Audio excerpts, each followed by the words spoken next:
예, 4월 2일 형사 23부 오전 재판 시작하도록 하겠습니다.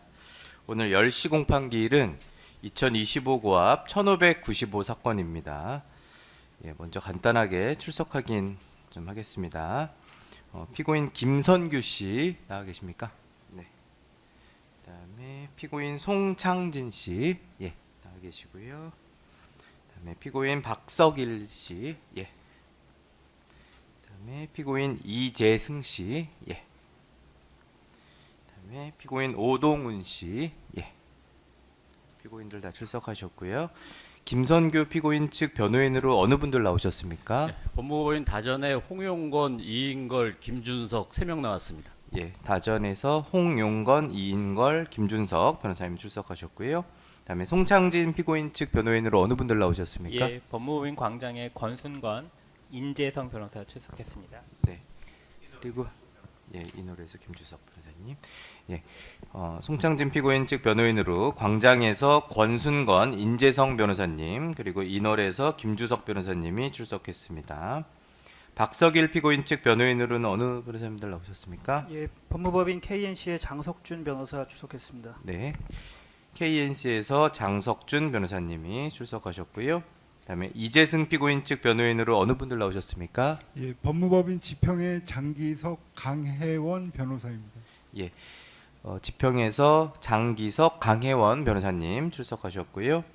오동훈 피고인 측 변호인으로는 어느 분들 나오셨나요? 율성에서 박재용 변호사, 김윤선 변호사 출석했습니다. 네, 율성에서 박재영, 김윤선 변호사님 이렇게 출석하셨습니다. 그리고 특별검사 측에서는 어느 분들 나오셨나요? 네, 특검보 류관석, 파견검사 박세혁, 파견군검사 구본석 참석했습니다. 네, 특별검사보 유관석 그리고 파견검사 이제 박세혁 그리고 군검사 구본석 이렇게 세 분 출석하셨습니다. 예, 이 사건은 순직해병 수사방해 및 사건 은폐 등의 진상규명을 위한 특별검사의 임명 등에 관한 법률 예, 순직해병 특검법으로 저희가 약칭하도록 하겠습니다. 이 법률 제10조 제5항에 따라서 심리의 전부를 속기하고 녹음하도록 이렇게 하겠습니다. 그리고 본 사건에서는 특별검사 측에서 재판 중개 신청이 있었는데 양측의 의견 및 그리고 재판 중개를 통해 투명하고 공정한 재판이 진행되어야 할 공익상 필요성 그리고 오늘 1회 공판기일에 예정된 증인들의 신분 그리고 지위 그리고 재판 중개가 증인들의 증언에 미칠 심리적 영향 그리고 증인 신분의 공정성 피고인들의 실질적인 방어권 내지 반대 신문권 보장 등을 종합적으로 고려해서 특검법 제10조 제4항에 따라서 오늘 예정되어 있는 제1회 공판기일에 대한 재판 중개는 허가하도록 하되 공판 개시 이후에 증인 신문 전까지 부분에 한해서만 재판 중개를 허가하는 것으로 결정을 했습니다. 그래서 오늘 제1회 공판기일의 경우에는 증인 신문 직전까지만 재판 중개를 허가하도록 하겠습니다. 다만 개인정보 그리고 사생활, 국가기밀 등을 포함한 재판 내용에 대해서는 비식별 조치를 하고자 합니다. 이 사건은 지난 1월 22일 그리고 3월 5일 두 차례에 걸친 공판 준비기일을 거쳐서 오늘 제1회 공판기일로 진행이 됩니다. 그러면 출석한 피고인들에 대해서 진술거부권 고지하는 절차부터 진행하도록 하겠습니다. 출석한 피고인들께서는 잠깐만 일어서 주시면 좋겠습니다. 예, 피고인들께 진술거부권 고지하도록 하겠습니다. 피고인들께서는 재판 진행 중에 진술을 하지 않으실 수 있고요. 개개의 질문에 대해서 진술을 거부하거나 이익되는 사실을 진술할 수 있습니다. 다만 법정에서 피고인이 하는 진술은 유죄의 증거로 사용될 수 있으니까 유의해 주시면 되겠습니다. 그러면 피고인들의 인적사항을 좀 확인하는 인정신문 절차 먼저 좀 간단히 진행하도록 하겠습니다. 먼저 김선규 피고인께 여쭤볼게요. 생년월일이 어떻게 되시죠? 직업은 어떤 일 하신다고 하면 될까요? 변호사입니다. 변호사시고요. 그리고 주거지는 여기 쪽으로 되어 있으신데 공소장 기재되어 있는 주소지 변경 없으신 거지요? 예, 없습니다. 네, 그리고 등록 기준지도 변동은 없으시고요. 없습니다. 네. 그다음에 송창진 피고인께 여쭤보겠습니다. 생년월일이 어떻게 되시죠? 네, 직업은 어떤 일 하시나요? 변호사입니다. 그리고 주거지는 쪽으로 되어 있으신데 그 이후에 변동이 있으신가요? 변동 없습니다. 네, 공소장 기재와 같으시고 등록 기준지도 변동은 없으신 거지요? 네. 그다음에 박석일 피고인께 여쭤볼게요. 생년월일이 어떻게 되시죠? 네. 그리고 직업은 어떤 일 하시죠? 변호사시고 주거지는 쪽으로 되어 있으시고요. 공소장 기재 그 주거지 변동 없으신 거지요? 변동 없습니다만은 거기에 네. 그 예. 마이크 좀 가까이 하고 하시면 예, 좋겠습니다. 그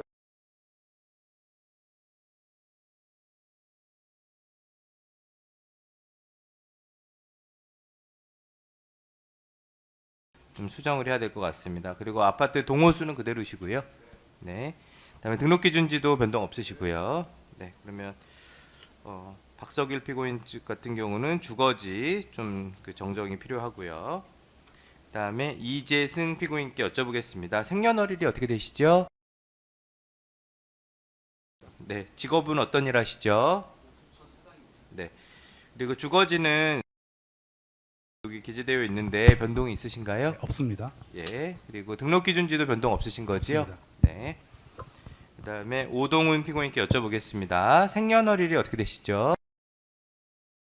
입니다. 네. 그리고 직업은 어떤 일 하시죠? 네, 공수처장입니다. 그리고 주거지는 쪽으로 되어 있으신데 공소장 기재되어 있는 그 주소지 변동 없으신 거지요? 그리고 등록 기준지도 변동 없으시고요. 네. 다 이제 인적사항 확인했고요. 피고인들께서는 공판기일이 열리면 항상 출석해 주셔야 되고요. 재판 도중에 주소지나 인적사항이 변경이 되는 경우에는 법원에 신고해 주셔야 됩니다. 그렇지 않으면 피고인들이 출석하지 않은 상태에서 재판이 진행되는 불이익이 있을 수 있습니다. 이 사건은 국민참여재판을 희망하는지 여부를 묻도록 되어 있습니다. 국민참여재판 희망하시는지 아니면 원치 않으시는지 말씀해 주시면 되겠습니다. 먼저 김성규 피고인 측부터 말씀해 주시죠. 원치 않습니다. 네, 불이망하시고요. 다음에 송창진 피고인 측은 어떻습니까? 네, 원하지 않습니다. 불이망하시고요. 다음에 박석일 피고인 측은 어떻습니까? 예, 불이망하시고 이재승 피고인 측은 어떻습니까? 원하지 않습니다. 예, 그리고 오동훈 피고인 예, 측은요. 불이망입니다. 다 예, 피고인들 모두 불이망하시는 것으로 말씀해 주셨습니다. 예, 그러면 피고인들께서는 다 자리에 앉아 주시면 되겠습니다. 그러면 특검 측에서 공소의 요지를 진술해 주시면 되겠습니다. 마이크 가까이 하시고 말씀해 주시면 네네. 공소장이 28쪽에 달해서 간략히 요지를 말씀드리도록 하겠습니다. 우선 이 사건의 배경 사실부터 간략히 말씀드리겠습니다. 2023년 7월 19일 최수근 해병이 실종자 수색 중 순직하자 해병대 수사단장 박정훈은 7월 30일 해병대 1사단장 임성근 등 8명을 업무상 과실치사 혐의로 경찰 이첩한다는 수사 결과를 국방부 장관 이종섭에게 보고하여 결재를 받았습니다. 그런데 다음 날인 7월 31일 대통령 주재 회의 중 그 수사 결과를 보고받은 대통령 윤석열은 이런 일로 사단장까지 처벌하게 되면 대한민국에서 누가 사단장을 할 수 있겠냐라며 경로하였고 곧바로 이종섭에게 전화하여 이첩 대상에서 사단장을 제외하라는 취지로 지시를 하였습니다. 이종섭은 이러한 대통령의 지시를 국방부 차관 신범철 등을 거쳐 전달하였고 결국 8월 24일 임성근 등을 제외한 현장 지휘관 2명만을 피혐의자로 하여 재이첩하는 결과가 도출되었습니다. 이러한 과정과 관련하여 2023년 8월과 9월경 이종섭과 대통령실 관계자 등이 최해병 사건의 수사 외압을 하였다는 내용의 고발장이 공수처에 접수되었습니다.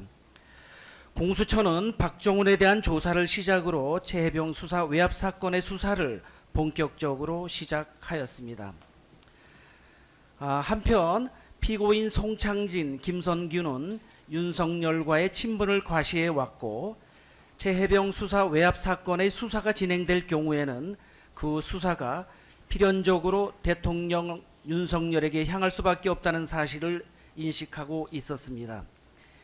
이에 피고인들은 2023년 12월 초순경 차장 여운국에게 총선까지 5개월 이상이 남아 있었음에도 불구하고 총선에 영향을 미칠 수 있으니 총선 전까지 수사를 진행하지 말라라는 지휘를 해달라는 건의를 하였고 2024년 1월경에는 대통령실 등에 대한 압수수색 영장 청구 준비 소식을 듣고 결재해주면 안 된다.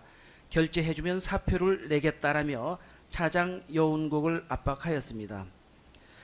더욱이 피고인 김선규, 송창진 등은 공수처장 그리고 차장 직무를 대행하면서 수사팀 축소 및 주무검사 인사발령 시도 그리고 총선 전에 사건 관련자 소환 불가 지시 그리고 이종섭, 신범철 등 주요 피의자에 대한 출국 금지 해제 지시 등 수사 방해 행위로 인해 수사가 크게 위축되었고 수사팀은 압수수색, 통신 허가 등 강제 수사는 물론 주요 피의자 및 관련자 조사 등을 전혀 진행하지 못하였습니다.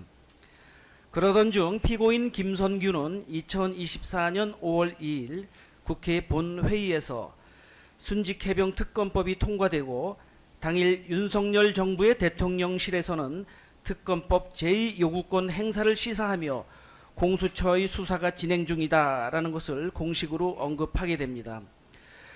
그러자 피고인 김성규는 5월 3일 해병대 수사팀을 상대로 어서 소환하라, 막 소환하라, 특검 거부권 명분을 만들어 드려야 한다, 언론에 적절히 알릴 방법을 찾아보라고 하면서 그간의 태도를 바꿔 줄 소환을 지시하기도 하였습니다.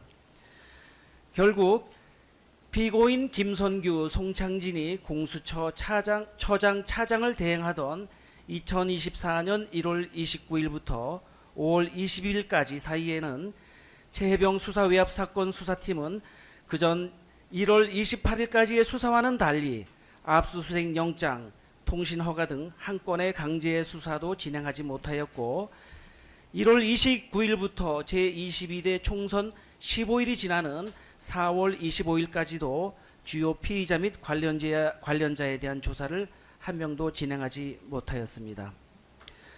구체적 범죄 사실로 들어가겠습니다. 피고인 김선규, 송창진의 직권 남용, 권리 행사 방해의 점을 말씀드리겠습니다. 먼저 피고인 김선규의 범행입니다. 피고인 김선규는 최혜병 수사 외압 사건 수사가 정상적으로 진행될 경우 윤석열에게까지 미치게 될 것임을 알고 2024년 1월 29일 공수처장 직무대행이 되자 수사가 윤석열에게 확대되지 못하도록 지연 방해하기로 마음먹었습니다. 당시 해병대 수사팀은 1월 중에 유재은, 김계환 등에 대한 압수수색을 집행하여 유재은의 업무 수첩, 김교환의 통화 녹취 등 중요 증거물을 확보하였고 신속한 소환 조사가 필요한 상황이었습니다. 그럼에도 피고인 김선규는 2024년 2월 2일 처장 대행 지휘에서 부장회의를 주재하면서 4월 총선을 앞두고 있고 지금 소환 조사를 하면 총선에 영향을 줄 수 있으니 총선 전에는 소환 조사를 하지 말라고 지시를 하였고 이에 대하여 수사팀은 진술이 오염될 수 있다며 지시를 거두어 줄 것을 요청하였지만 소환 조사는 안 된다. 총선 전에는 소환하지 말라고 재차 지시하였습니다. 그리고 2024년 2월 21일 수사팀이 우호적인 진술 확보가 가능한 사건 관계인들에 대해서는 총선 전이라도 조사를 허용해달라고 이렇게 보고를 하자 피고인 김선규는 누구 좋으라고 소환하겠다는 거냐, 소화기도 들지 말라, 총선 전까지는 소환하지 말라라고 지시를 하였습니다. 3월 27일에도 출석 요구만이라도 허용해달라는 수사팀의 건의에 총선 전에는 소환 요구도 안 되고 전화 통화도 하지 말라, 수학이 들면 감찰 조사하겠다고 이렇게 하였습니다. 4월 10일 총선 직후에도 유재은 소환 조사를 승인하지 않다가 직무유기에 해당할 수 있다는 수사팀의 보고를 받고서야 허용을 하였고 실제 조사는 4월 26일에야 이루어질 수 있었습니다. 결과적으로 해병대 수사팀은 2024년 1월 29일부터 총선일까지 출석 요구조차 하지 못하였고 총선 이후 4월 26일까지 단 한 명의 사건 관계인도 소환 조사하지 못하였습니다. 이로써 피고인 김선규는 처장 대행으로서의 직권을 남용하여 정당한 이유 없이 주요 사건 관계인들에 대한 출석 요구 및 소환 조사를 금지함으로써 해병대 수사팀의 범죄 수사에 관한 권리, 피의자 출석 요구 및 조사에 관한 권리 행사를 방해하였습니다. 이어서 피고인 송창진의 범행입니다. 피고인 송창진 역시 최해병 수사 외압 사건 수사가 제대로 진행될 경우에는 윤석열에게 향하게 될 것임을 알고 2024년 1월 29일부터 차장 및 처장 직무 대행을 수행하게 되자 압수수색 영장 등 청구 결재 권한을 이용하여 대통령실 관련 대상에 대한 영장 청구를 막는 방법으로 수사를 지연, 방해하기로 마음먹었습니다. 2024년 5월 21일 오동훈 처장 부임 후 해병대 수사팀은 대통령실 이시원 등 대통령실 관계자 그리고 이정섭, 신범철 등에 대한 압수수색 영장 및 윤석열의 개인 휴대전화 번호 그리고 대통령 경호처 명의의 번호 등에 대한 통신허가 허가서를 청구를 준비하여 6월 17일 수사 보고서를 차장 대행인 피고인 송창진에게 보고하고 결재 상신하였습니다. 그럼에도 피고인 송창진은 일주일 동안 결재를 미루다가 그 전까지 법리 등 다툼 없이 영장을 발부받아 집행하였던 동일 사건의 범죄 사실을 문제 삼아서 이 건은 직권남용죄가 성립하지 않아 각하 사안이므로 영장 등을 청구해서는 안 된다는 취지의 법리 검토 보고서를 작성하여 6월 24일 오동훈 처장에게 보고하였습니다. 그리고 같은 날 개최된 부장회의에서 피고인 송창진은 최해병 수사 외압 사건은 소설 같은 이야기다. 법리적으로 죄가 안 된다. 각하 사안임에 분명하므로 영장 등을 청구해서는 안 된다. 나의 결재 없이 처장 결재만으로 영장 등을 청구하는 경우에는 사직하겠다고 공개적인 반대 표명을 하였습니다.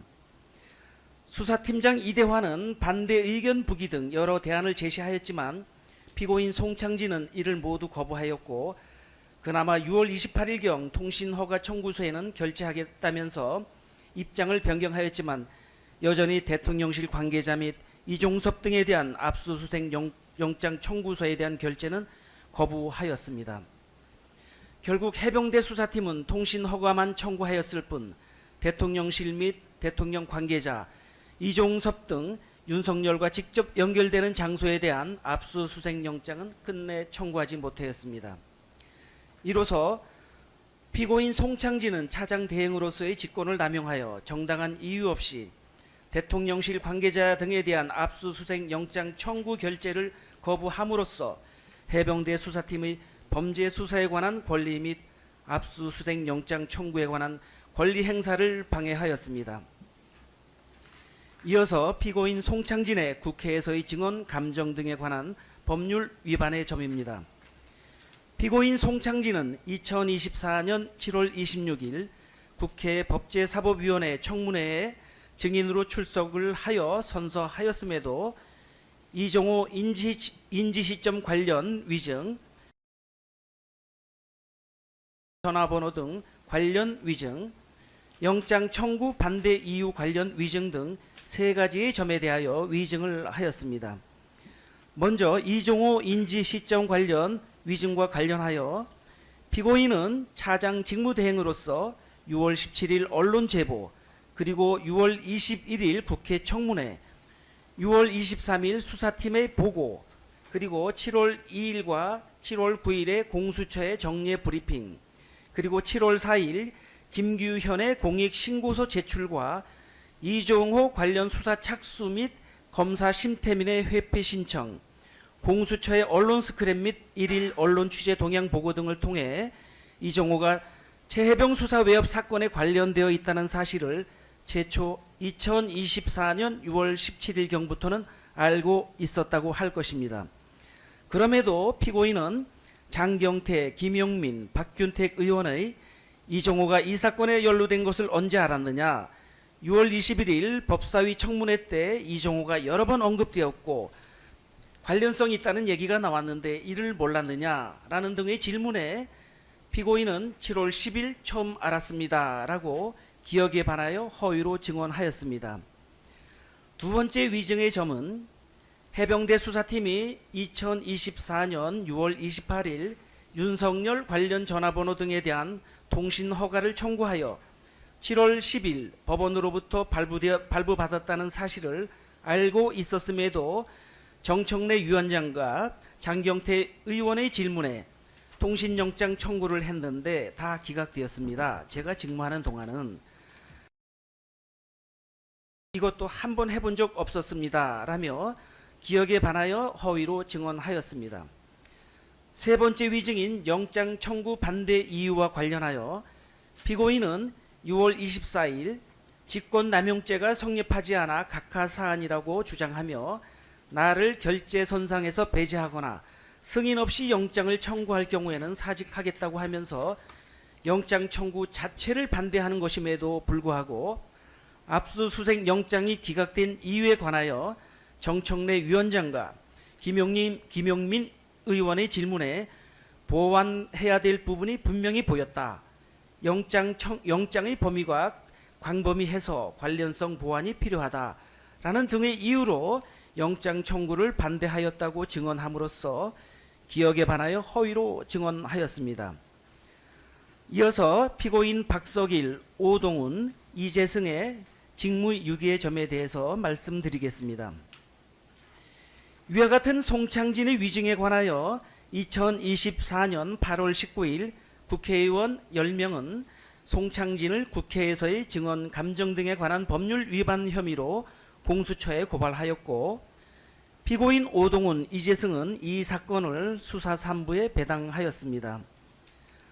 수사 3부장 피고인 박석일은 수사를 진행하지 않을 생각으로 자신에게 셀프 배당하여 주임 검사가 되었습니다. 피고인 박석일은 배당된 후 2일 만인 8월 21일경 신속 검토 문건을 작성하여 송창진의 위증 혐의는 아무 근거 없는 무고 행위이고 공수처가 직접 혐의 없음 처분을 하는 것을 적극 검토해야 하며 헌재 결정 시까지 대검 통보나 수사를 진행해서는 안 된다라는 취지로 피고인 이재승에게 보고하였고 피고인 이재승은 이를 피고인 오동훈에게 보고하였습니다.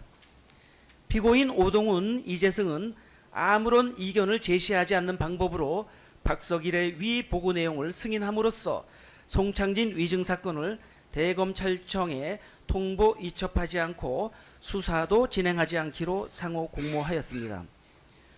공수처 검사의 범죄 혐의를 발견한 경우에는 대검찰청에 통보 이첩하여야 할 의무가 있음에도 피고인들은 국회 고발을 근거 없는 무고, 공수처 지휘부에 대한 정치적 공격, 특정 정당 의원이 차장 대행을 수사 외압의 주체로 매도하며 사직하라고 종용하는 것은 직권남용이다 라고 이렇게 간주하고 나아가 공수처의 지휘부가 타 수사기관의 조사 대상이 되는 것을 피하기 위하여 이를 대검찰청에 통보 이첩하지 않기로 하고 심지어 공수처에서도 아무런 수사를 진행하지 않기로 한 것입니다.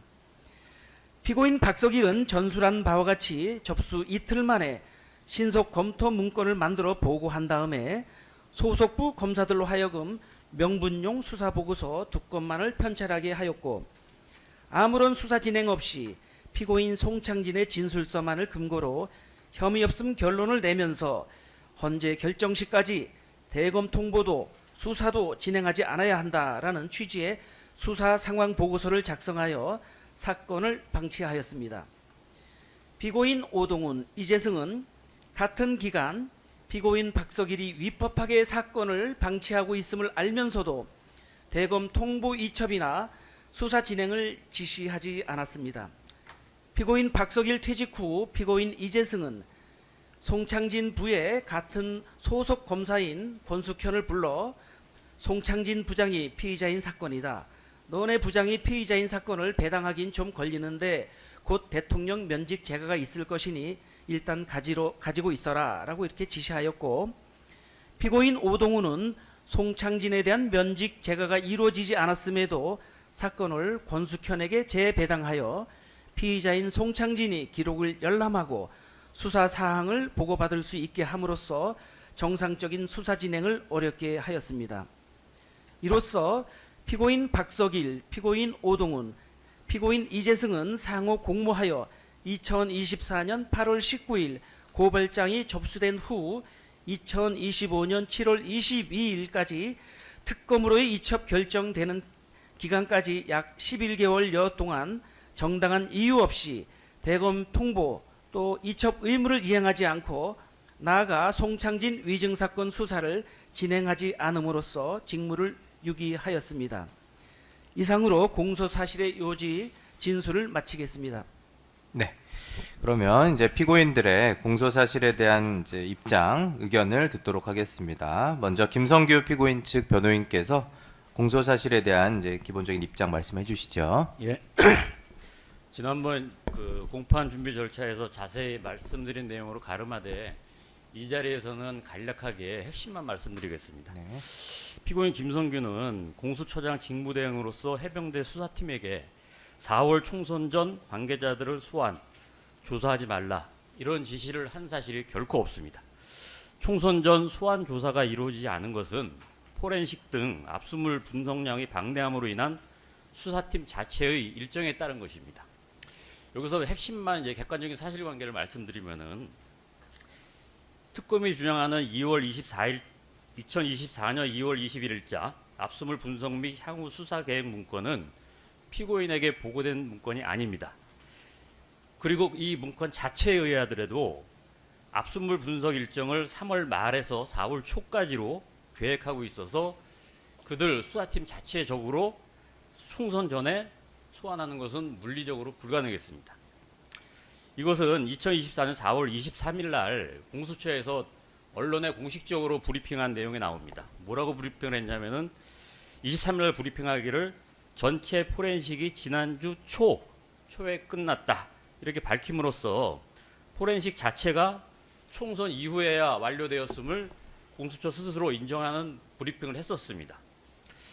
그리고 피고인이 만약에 그 윤석열 전 대통령에게 향하는 수사를 방해하기 위해서 지연시키기 위해서 그렇게 했다 그러면은 피고인이 신속한 수사를 위해서 해병대 수사팀에 속기사 2명, 수사관 1명을 추가 지원해 주었는데 이는 수사 방해를 했다는 것과 명백히 모순되는 것입니다. 아울러 말씀드리면은 피고인이 처장 직무대행 시기 가장 활발한 조사가 이루어졌음을 기록에 의해서 확인할 수 있습니다. 한편 그 포렌식 소환 등을 위해 사건 관계자들은 아무런 제한 없이 소환이 됐습니다. 그리고 피고인이 처장 직무대행 이후에도 국방부 조사본부 등에 대한 대규모 압수수색의 집행이 정상적으로 이루어졌습니다. 자, 피고인의 범행 동기에 대해서 간략히 말씀드리겠습니다. 지금 특검 주장에 의하면은 피고인이 윤석열 전 대통령으로 수사가 향하는 것을 막기 위해서 일련의 공소장 기재와 같은 행위를 했다고 이렇게 주장하고 있습니다. 그런데 기록에 나오는 바와 같이 피고인은 2024년 1월 29일 날 처장 직무대행 취임 직후인 2월 6일 사의 표명을 하고 실제로 2월 29일 사표를 제출하고 그 다음에 3월 1일부터 3월 19일까지 장기 휴가를 낸 다음에 미국으로 갔습니다. 그리고 구체적인 퇴임식 계획까지 마련하고 있었습니다. 따라서 윤석열 전 대통령은 또는 여당을 위해 수사를 방해할 의사나 동기가 전혀 없었다고 할 것입니다. 만약에 그런 의도가 있었다 그러면은 총선을 불과 2달이나 한 달 앞두고 사직서를 제출하고 장기 휴가를 내서 미국으로 갈 리가 없습니다. 지금까지 말씀드린 점에 대해서는 그 증인신문 절차 등 공판 절차를 통해서 명백히 밝혀질 것입니다. 그리고 법리적으로 하나 말씀드리면은 설령 100번을 양보해갖고 특검 주장이 그 특검의 사실관계가 전부 맞다고 하더라도 형법 123조 직권남용 권리행사방해죄는 피고인에 대해서 성립하지 않습니다. 귀에 걸면 귀걸이, 코에 걸면 코걸이식의 직권남용죄 적용 남용을 방지하기 위해서도 그 구속요건 해당성 여부를 매우 엄격한 잣대로 판단해야 됩니다. 그런데 그 공소장에 의하면은 수사상 필요하고 적절한 시점에 소환 조사를 하지 못했다.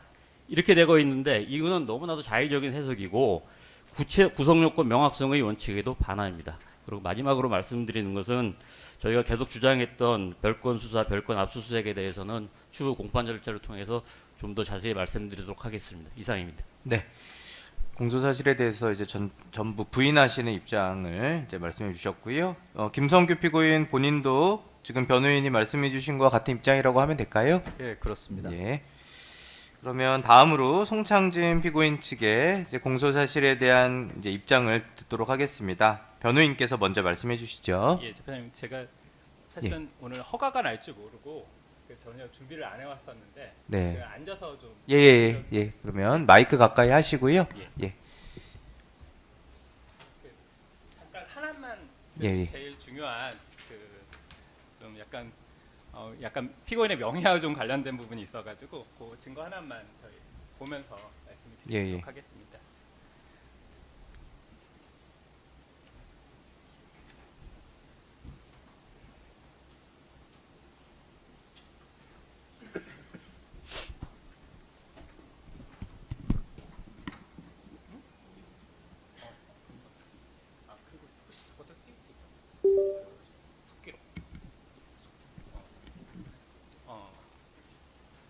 그럼 같이 띄워줘.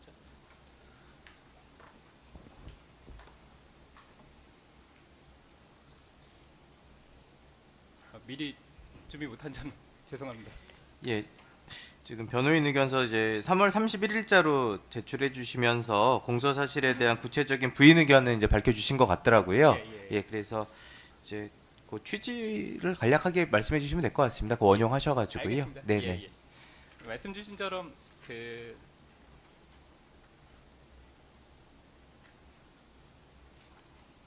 지금 보시는 그 화면이 차장 직무대행으로서 최초로 이 사건 영장, 그러니까 압수수색 영장과 통신허가 영장을 보고받은 시점이 2024년 6월 18일 날 특검께서는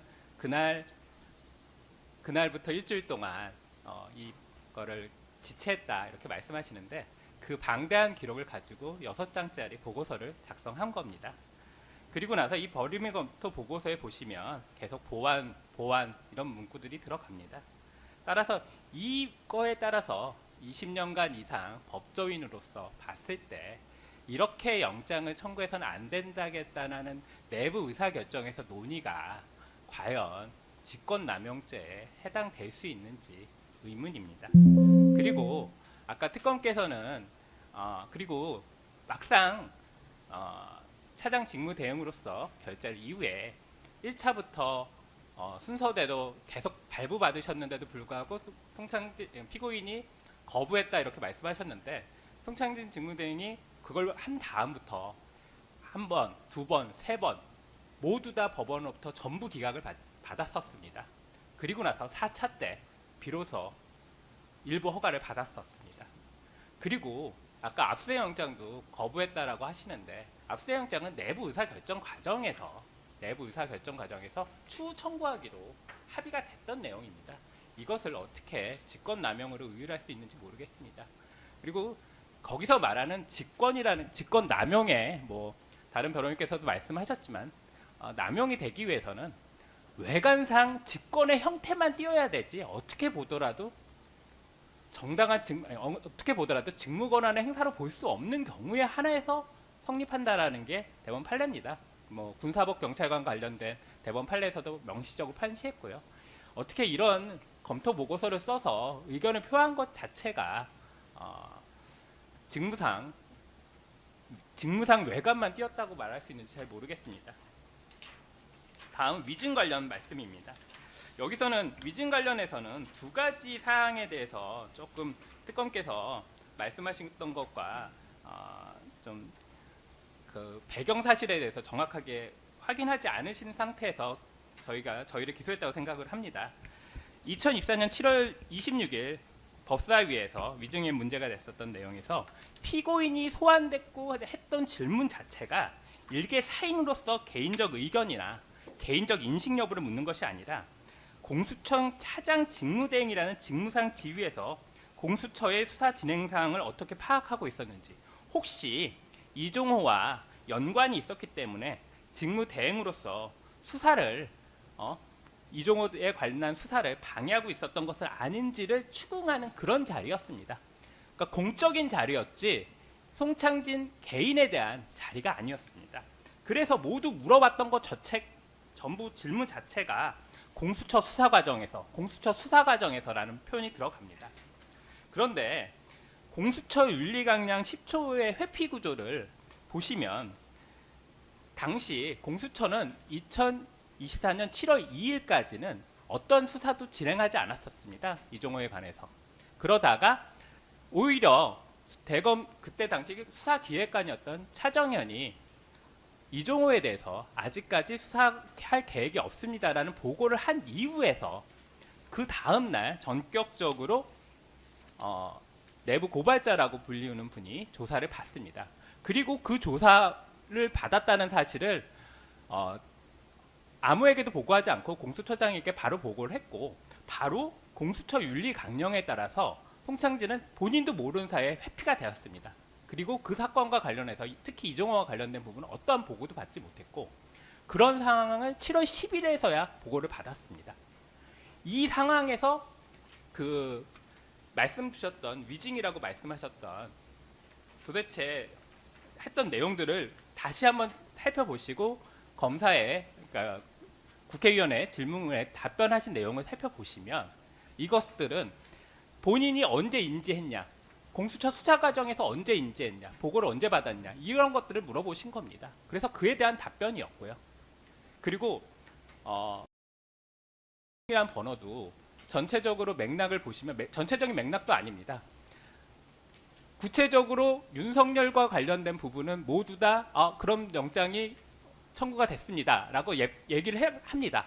그러다가 갑자기 여러 개의 번호를 얘기하시면서 이 번호는 그러니까 이런 사람들 압니까? 이런 사람들 압니까? 그 많은 기록에 있는 그 번호들을 알 수 없는 상황에서 모릅니다라고 하다가 갑자기 번호에서 역시 모릅니다라는 말을 한 겁니다. 그 내용 자체가. 따라서 이게 위증의 고의가 없다고 볼 수밖에 없을 것 같습니다. 예, 이상입니다. 예, 직권남용 권리행사 방해와 위증에 대해서 다 부인하시는 입장을 밝혀주셨고요. 송창진 피고인 본인도 지금 변호인이 말씀해주신 것과 같은 입장이라고 정리하면 될까요? 맞습니다. 네. 그러면 다음으로 박석일 피고인 측 변호인께서 공소 사실에 대한 의견 말씀해 주시죠. 마이크 좀 가까이 하시고 진술해 주시면 좋겠습니다.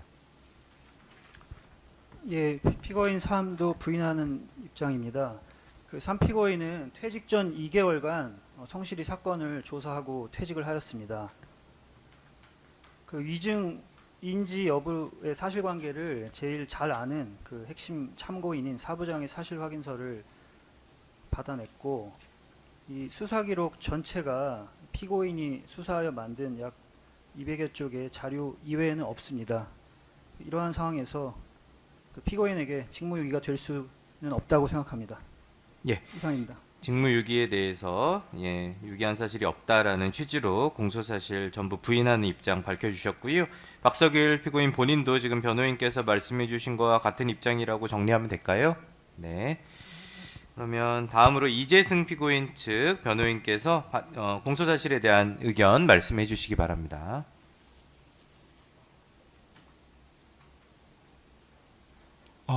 예, 마이크 나오는 것 같습니다. 예, 피고인 이재승도 공소사실을 전부 부인하는 입장입니다. 무엇보다 피고인 박석일, 이재승, 오동훈 3인이 직무를 유기하자고 공모한 사실 자체가 없습니다. 신속검토 문건, 피고인 박석일이 작성해온 신속검토 문건을 보고받는 과정에서 상급자가 즉시 이견을 제시하지 않은 것을 두고 이를 사실상 승인과 동일하다라고 비법률적인 표현을 사용하여 공소사실이 워딩된 것 자체가 이 사안에 공모관계가 인정되지 않음을 여실히 보여준다고 할 것입니다. 하급자 또는 동료가 어떤 의견을 제시하는 것에 대해서 이견을 제시하지 않는 것이 다양한 목적에서 비롯됨이 된 것임을 알 수가 있습니다. 상급자 입장에서는 일단 경청을 할 수도 있고 조직관리 차원에서 즉각적인 반응을 최대한 자제할 수도 있습니다. 또한 당장 결단을 내리기 어려운 경우엔 판단을 유보할 수도 있는 것입니다. 상급자라고 하급자의 의견을 무조건 무시하고 묵살하고 자신의 의견을 관철하라는 특검의 공소사실 자체에 문제가 있다고 생각합니다. 이재승은 즉시검토 보고를 받고 나서 문제 있는 보고 또는 곤란한 보고다라는 인식을 하였고 공수처장과 협의를 하였습니다. 공수처장 역시 이 부분에 있어서 적절하지 않다는 판단을 한 것으로 사료됩니다. 피고인 박석일 역시 수사 기록을 보면은 공수처 차장과 공수처장이 동의하지 않았던 것 같다 이런 취지로 진술을 하기도 하였습니다. 다음으로 이첩이 좀 지연된 상황 관련해서 특검은 이러한 지연 상황을 방치하였다, 직무유기하였다라고 표현을 했는데 이 역시 전혀 사실관계에 부합하지 않는 판단이라고 사료됩니다. 피고인 이재승은 조직의 관리자로서 당시 공수처 내 갈등 등 상황을 고려하여 신중하게 직무를 수행하였습니다. 공수처의 차장은 개별적인 사건을 지휘 감독하는 것만이 업무가 아닙니다. 조직 전체를 관리하고 운영하는 직무도 수행하여야 합니다. 피고인 이재승은 당시의 상황을 고려하여 직무를 적절히 수행하였다고 할 것입니다. 특히 피고인 이재승은 송창진 위증 사건의 경우 공소시효 임박 등의 이유로 시급성이 요구되는 사건도 아니었고 심지어 법률 전문가인 국회 법사위 소속 국회의원들이 공수처 검사에 대한 사건임에도 검찰이 아닌 공수처에 잘못되게 이례적으로 고발을 한 사안이었기 때문에 피고인 이재승과 공수처장 입장에서는 취임 직후의 사정과 조직의 안정, 적법한 업무 절차 보장 등 다양한 요소들을 고려하여 사건의 원만한 처리를 위한 가장 적절한 이첩 시점을 고려하고 있었을 뿐입니다. 이는 통상적인 경찰, 검찰의 경우에도 다소 복잡한 사건의 경우 사건 처리가 1년에서 5년까지 소요되는 이러한 상황과 동일하다고 할 것입니다. 이와 같은 사유로 공소사실을 부인합니다. 예. 공모 사실이나 이제 직무유기가 없었다라는 취지로 공소사실에 대해서 전부 부인하는 입장을 밝혀주셨습니다. 이재승 피고인 본인께서도 변호인과 같은 입장이신 거지요? 예, 동일한 의견입니다. 네. 다음으로 오동훈 피고인 측 변호인께서 공소사실에 대한 입장을 말씀해 주시죠. 예, 저희들은 지난번에 제2회 공판기일 절차에서 충분히 말씀을 드렸기 때문에 그 내용으로 가름하고요. 오늘은 좀 간략하게 기간별로 나누어서만 말씀드리겠습니다. 이 사건은 2024년 8월 19일에 접수된 사건이 2025년 7월 22일에 이첩 송치됨으로써 11개월간의 기간 동안 있었던 것들이 과연 직무유기에 해당하느냐인데요. 그 11개월에 대해서만 말씀드리겠습니다. 첫 번째로는 8월 19일부터 우리 박석일 부장께서 사직했던 10월 31일까지의 기간입니다. 그 사이 기간 동안에는 우리 제3부장께서 주임검사로서 그 사건에 대해서 검토하고 또 의견서를 사실 확인서를 받거나 또 나름대로 작성하고 방향을 잡고 법리 검토한 내용들을 차장에게 나름대로 보고하는 등의 절차가 있었습니다. 이것은 법률가들뿐 아니라 상식적으로 보더라도 나름대로의 수사 방향을 가지고 수사가 진행되었던 것입니다. 그런데 그 수사 방향이 지금 특검 쪽에서 보고 있는 것과 다른 방향으로 지금 송창진 피고인이 위증이다라고 생각해서 기소를 하셨는데 그 방향과 다른 방향으로 주임 검사가 의견을 가지고 문서를 작성했다는 사실이 마음에 들지 않는다고 해서 유기가 되는 것은 아니기 때문에 이 사건을 했느냐 안 했느냐의 부분이고요. 그래서 일단 수사가 진행된 부분에 대해서 유기라고 보는 것은 법리상으로도 불가능하고 어렵다는 말씀드리고요. 그럼 10월 31일 이후에 퇴직한 이후에 상황을 이해하기 위해서는 공수처 추사 편제의 특징을 좀 이해해야 하는데, 지난번 말씀드린 것처럼 공수처에는 부가 4개의 부가 있었습니다. 1, 2, 3, 4부가 있었고요. 방금 10월 30일에 사직한 우리 박석일 부장의 3부가 있고, 또 이 사건 피고발자이신 우리 송창진 부장께서 있었던 2부가 있었습니다. 그리고 1부와 4부, 나머지 2부가 있고요. 어쨌든 결재는 부장들의 어떤 검토와 결재를 통해서 최종적으로 이루어져야 되는데, 당시 1사 부장이었던 이대환 부장과 차정현 부장은 아까 배경사실에서 말씀하신 것처럼 이제 송창진 우리 부장과 대립적인 관계에 있었을 뿐 아니라 해병대 수사를 지속적으로 하고 있었기 때문에 이 사건 위증 사실에 기초되는 부분들에 있어서의 이해관계자들 또는 사건에 대해서 관계가 있는 사람들이었기 때문에 사건을 처리할 수 있는 객관적 지위에 있는 사람들이 아니었습니다. 따라서 공수처 처장과 차장은 이것을 객관적으로 처리할 수 있는 부장, 결재라 있는 부장이 부임할 때까지 잠시 기다리기로 했는데, 그것은 24년 9월에 이미 인사혁신처에 부장검사에 대한 추천을 하였고, 통상적인 경우에 3, 4개월 이내에 대통령실에서 재가가 내리기 때문에 그 부장이 곧 부임하게 되면 12월 정도 처리할 수 있을 것으로 생각을 하고 있었습니다만, 모두가 익히 아시는 것처럼 2024년 12월 3일이죠. 계엄이 갑자기 선포되면서 비상 상황이 되었습니다. 그래서 사실상 그 당시 공수처에서 가지고 있는 사건이 600건 정도 되었었는데요. 그때부터 새로운 부장검사가 부임한 2025년 5월까지는 그 600여 건 중에서 이 사건을 최우선적으로 처리할 만큼의 어떤 그런 사실상의 동기가 없었습니다. 더욱더 중요한 것은 사실상의 동기가 아니라 법률적인 부분인데요. 방금 말씀드린 것처럼 2부 부장이 없고 3부 부장까지 사직한 상태에서 이해관계자인 1, 4부 부장만 남았고, 25년 5월 26일 김수환 부장이 취임하기 전까지는 결재 라인에서 주임검사와 또 차장검사 사이에 법리 검토를 하고 주임검사의 사건에 대한 인식이랄지 법리들에 대해서 지도해야 할 부장검사가 존재하지 않았습니다. 그래서 이 부분에 대해서 피고인인 공수처 차장 입장에서는 어떻게 결재할래야 할 수가 없었을 뿐 아니라 아주 극단적으로 예외적으로 부장을 뛰어넘어서 직접 결재한다고 했을 경우에 이 사건은 그 직전까지 근무했던 또 처 차장과 아주 우호적인 관계에 있지는 않았던 그런 분에 대한 사건 처리이기 때문에 이렇게 약간 절차적인 문제를 가지고 결재했을 경우에 과연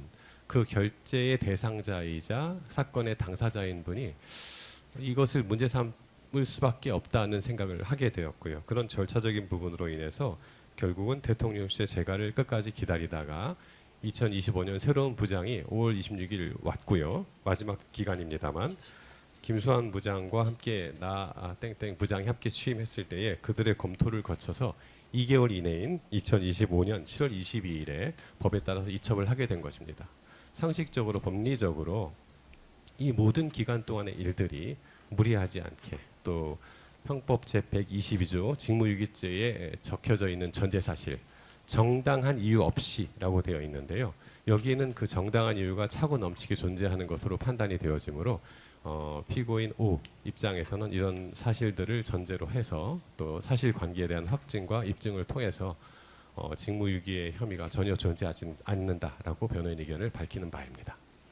예, 변호인께서 그 직무유기 관련해서 내 외부적 상황에 따라서 나름 정당한 사유가 있는 상태로 직무를 수행했기 때문에 직무유기에 해당하지 않는다는 취지로 전부 부인 의견을 밝혀주신 것으로 보입니다. 오동훈 피고인 본인도 지금 변호인께서 말씀해 주신 거와 같은 입장이라고 하면 될까요? 네, 그렇게 정리하도록 하겠습니다. 그러면 피고인들 이제 입장은 다 들어봤는데 일단 다들 지금 공소 사실에 대해서는 전부 부인하는 입장을 밝혀주신 것으로 보입니다. 그러면 이제 특검의 증거 신청과 증거 의견 청취하는 절차로 넘어가도록 하겠습니다. 특검 측에서는 증거 신청하시는 증거 목록을 그 전에 이제 준비기일에 제출해 주셨었고요. 그래서 증거 목록이 지금 증거 목록상 순번 1번 증거부터 659번 증거까지 추가된 것까지 하면 그렇게 확인되는데 맞나요? 예, 예. 그래서 일단 증거 목록은 그렇게 되어 있고 중간에 이제 수정 좀 이제 해서 제출해 주셨던 이제 증거들이 있었고 그다음에 지난 이제 공판 준비기일 때 기존에 있었던 증거 목록을 조금 세분화하시는 것까지 반영을 해서 가지번호 세분화한 증거 목록 수정된 거를 이제 제출해 주셨었던 그런 것으로 확인이 됩니다. 그래서 이들 증거들에 대해서 이제 변호인들께서 증거 인부 의견을 이제 밝혀 주셔야 되는데요.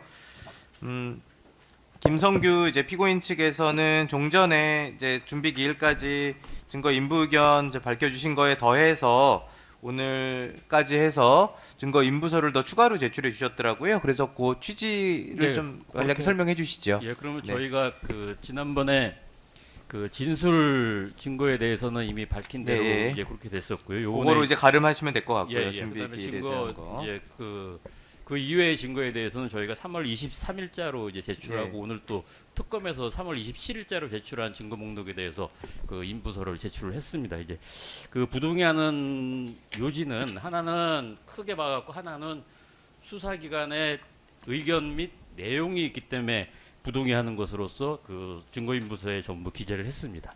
그리고 또 하나는 그 위법 수지 증거로서 저희가 부동의한다는 표시를 했습니다. 재판장님 이걸 순번을 전부 다 말씀을 드릴까요? 아니면 이렇게만 말씀을 드릴까요? 예, 시간 관계상 예. 제가 보기에는 요 인부서 기재 원용하시는 걸로 예, 예, 가름해도 될 것 원용하도록 같습니다. 하겠습니다. 예, 예. 제가 그러면 잠깐만요. 지금 특검에서 그 추가 증거를 더 내신 게 있어서 제가 요거를 잠깐 더 확인하고 가겠습니다. 그러니까 지금 아까 제가 말씀드린 게 600 지금 59번까지 말씀드렸는데 지금 추가로 그 메신저 내용까지 더 내주신 거죠? 네, 예, 그거 660부터 예, 예. 666번까지. 그래서 660번부터 666번까지 더 추가 증거 목록을 제출해 주셨고요.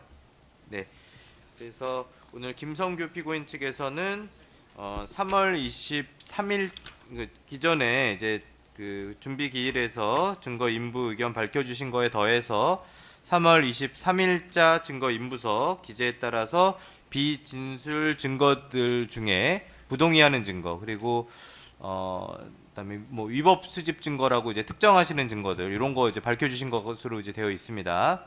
예. 그리고 오늘자로 증거 인부서도 내주셨는데 요거는 추가로 아까 660번부터 666번까지의 그 증거에 대한 증거 인부 의견을 밝혀 주신 거고요. 예. 의견은 부동의 의견이시고 위법 수집 증거다라는 예, 주장이신 맞습니다. 것 같습니다. 예, 취지는 뭐 그 종전에 위수중 주장하시는 거랑 동일한 거죠. 예, 그렇습니다. 네. 예. 예, 일단 그렇게 일단 김성규 피고인 측의 증거 인부 의견은 정리하도록 하겠습니다. 다음으로 송창진 피고인 측의 이제 증거 인부 의견을 이제 부탁드리도록 하겠습니다. 예, 네. 저희가 기존 의견에 대해서는 이미 밝힌 것 같고 예, 예. 저희가 추가 증거 목록은 아마 심태민 오늘 반대신문 네. 과정에서 제시 자료로 제시하려는 것 같습니다. 네. 저희가 요 제시 자료 자체 증거 자체가 저희 입장에서는 위법하게 수집된 건 아니기 때문에 제시하시는데 아무 이의 없고 저희가 다음 길까지 검토해서 동의 여부를 밝히도록 하겠습니다. 네. 지금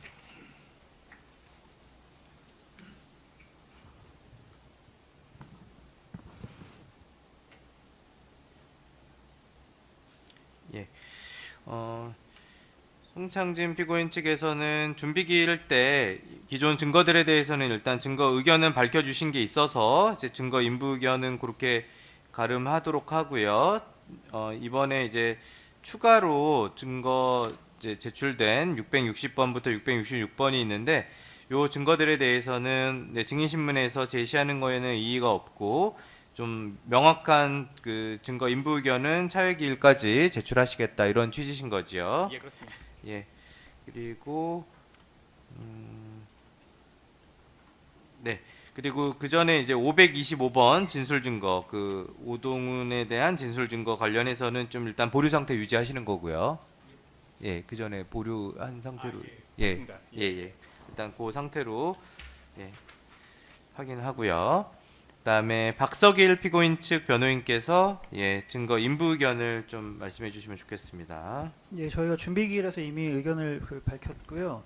준비기일에서 저희가 부동의하거나 내용 부인하겠다고 한 증거 이외에 나머지는 증거 동의하겠습니다. 예. 그러면은 박석일 피고인 측에서는 이제 준비기일 때 좀 일부 증거에 대해서 이제 주로 이제 부동의하거나 내용 부인하는 증거들 특정해 주셨었거든요. 예. 근데 그 나머지 증거들은 어떤 입장인지가 좀 그랬었는데 오늘 진술로서 나머지 증거들에 대한 증거 인부 의견은 다 동의하시는 것으로 정리하고요. 요 추가로 660번 이후 요거는 어떻습니까? 혹시 요 메신저랑 뭐 있는 내용인데요. 확인을 하였는데 지금 저희 요 피고인 3에 해당하는 증거가 아니라서 지금 뭐 저희가 별도로 의견을 밝히진 않았는데 네. 이 부분도 그냥 뭐 동의하는 것으로 하겠습니다. 네네. 그러면은 추가 증거에 대해서는 동의 의견으로 일단 오늘 정리하도록 하겠습니다. 다음으로 이재승 피고인 측 변호인께서 증거 인부 의견을 말씀해 주시면 좋겠습니다. 예. 준비기일 때 말씀드린 그 의견과 동일하고요. 그 네. 순번 416번 진술조서 부동의했습니다. 네네. 예, 나머지 증거는 전부 동의고요. 네. 예, 특검 측이 추가로 제출한 증거도 피고인 이재승과는 전혀 상관이 없는데 이견 없습니다. 네. 이재승 피고인 측에서도 이제 준비기일 때 증거 인부 의견은 다 밝혀주셨었습니다. 그리고 아까 말씀해주신 416번은 뭐 부동의로 되어 있어서 그대로신 거죠, 그거는. 416번 그대로고 440번 뭐는 내용 부인이시고요. 내용 부인. 그 수사보고 일부에 대해서 이제 부동의하신 게 있었고요. 그리고 69번 송창진 진술서는 이제 확인하셔가지고 그건 동의로 이제 바꾸셨었던 것 같고요. 그렇습니다. 네, 그리고 이번에 660번부터 이제 추가로 제출된 증거는 이제 무관 증거이긴 한데 그냥 동의 의견, 이견 없는 것으로 이렇게 말씀해 주셨습니다. 그다음에 오동훈 피고인 측 변호인께서 증거 인부 의견 말씀해 주시죠. 저희도 지난번에 그 준비기일에서 밝힌 의견과 동일하고요.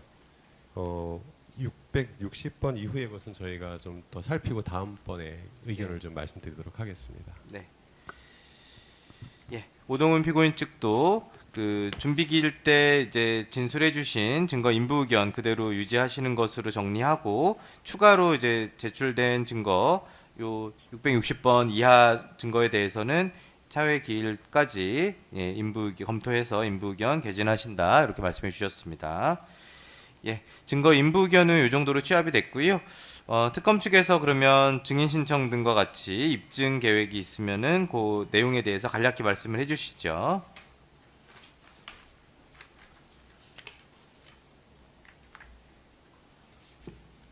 네, 특검 측에서는 일단 그 오늘 예정된 김규현, 심태민, 이유신, 손영조 증인 신문부터 시작을 해서 차정현, 이대한, 고정현, 최재욱, 권숙현 그리고 박석일, 오동훈까지 증인 신문을 일단은 할 예정이고 그리고 박상현, 송창진에 대해서는 일단 특검 측에서는 증인 신청을 철회하겠습니다. 네. 이상입니다. 그러면 지금 특검 측에서는 기존에 이제 증인 신청하셨던 사람들이 김규현, 심태민, 이유신, 손영조, 차정현, 이대환, 고종현, 최재욱, 권숙현 이렇게가 이제 제3자 증인이 있었고, 그다음에 박석일, 송창진, 오동훈 이런 분들에 대한 이제 증인 신청을 상피고인 증인을 예정을 하셨었는데 일단은 그 중에서 송창진 그 상피고인 증인은 철회하신다는 입장이신가요? 네, 송창진 진술조서는 그 피고인들께서 다 동의하셔가지고 일단 철회하고 박상현 증인에 대해서는 저희가 검토를 했는데 박상현. 박상현도 일단 저희가 증인 신청 자체를 일단 하지 않았고 피고인들 측에서 혹시 원하시면은 피고인들 측에서 신청하는 게 맞다고 판단을 해서 저희 쪽에서는 따로 신청을 하진 않았습니다. 그리고 이후에 혹시 피고인 신문이 필요하다면 그거는 차후에 저희가 의견을 밝히도록 하겠습니다. 지금 그 박상현 진술 조서에 대해서는 일단은 다 동의가 됐나 보군요. 그래서 신청 안 하시는 건가요? 네, 피고인들 측에서 근데 좀 원하신다고 하셔가지고 근데 저희가 신청하는 게 좀 안 맞다고 판단을 해서 그래서 신청하지 않는 것으로 특검 측에서는 신청하지 않겠습니다. 네. 그러면은 일단은 그 언급했었던 그 증인 신청서상에 나와 있는 3월 18일자 증인 신청서에 있는 분들 중에서는 송창진 증인만 철회하는 것으로 네, 맞습니다. 일단 되어 있습니다. 예. 그러면 이제 변호인 측에서 증거 신청하시는 것만 제가 좀 확인을 해보면 이제 김성규 피고인 측에서는 일단 3월 23일자로 증인 신청서를 내주셔서 증인 여운국 증인을 신청한다 이렇게 하신 것 같습니다. 맞습니다. 예, 그 이외에 더 있으신가요 혹시? 예, 재판장님 하나만 말씀드리면은 지금 이제 특검에서 그 박상현과 관련돼서 그 뭐 증인 이렇게 말씀을 하시는데 저희가 그 순번 648번 박상현 진술서에 대해서 저희가 부동의를 했거든요. 네. 그래갖고 그 저희는 이제 만약에 이 증거를 648번을 특검에서 만약에 철회하신다 그러면은 저희로서는 박상현을 증인으로 신청해야 되는 그런 입장입니다. 박상현 진술 관련된 증거는 저희는 철회하겠습니다. 아 그럼 네. 저희가 그러면 네. 그 증인을 신청하도록 해야 될 것 같습니다. 그러면 지금 증인 신청 그 두 가지가 있잖아요. 지금 원래 648번이 있고 그다음에 또 다른 게 있었던 것 같은데 예, 580번도 580. 있고요. 예. 근데 어느 걸 처리하시는 건가요? 박상현 진술 관련된 증거는 저희는 다 철회하도록 하겠습니다. 그러면 580번도 철회하고 네, 그다음에 648번도 처리한다는 건가요? 네 맞습니다. 네, 580번과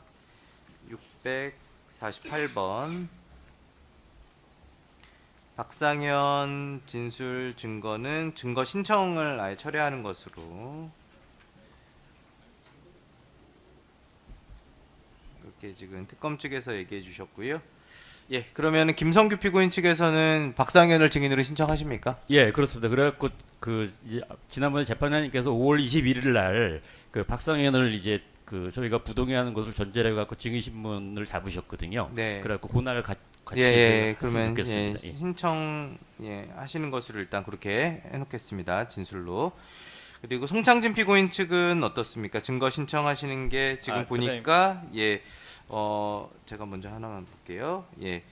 일단 증나의 제1호증을 증거로 첨부해서 내주셨더라고요. 변호인 의견서 3월 31일자에. 그래서 그건 일단 증거로 신청하시고요. 예. 그리고 증인 신청 관련된 건 어떻습니까? 증인 신청 관련해서 먼저 저희는 사실은 오동훈 진술 같은 경우에 이제 부동의했던 취지가 법정에서 한 번 정도 이렇게 다른 분들도 아마 그 지금 만약에 저희가 동의로 바꾸게 된다면 오동훈에 대해서도 증인 여부를 검토하신 거나 아니면 철회하실 의사가 있으신 건 저희 때문에 오동훈 예, 그거는 그러면 예. 저희가 다음 길까지 그것도 밝히도록 예, 하겠습니다. 그리고 그 증인 여부는 아니고 그 지금 특검 측에서 증거를 항상 이렇게 잘 주셔서 고맙긴 한데 504번과 508번 같은 경우에 이제 전체 회의록 중에 일부를 발췌하셨습니다.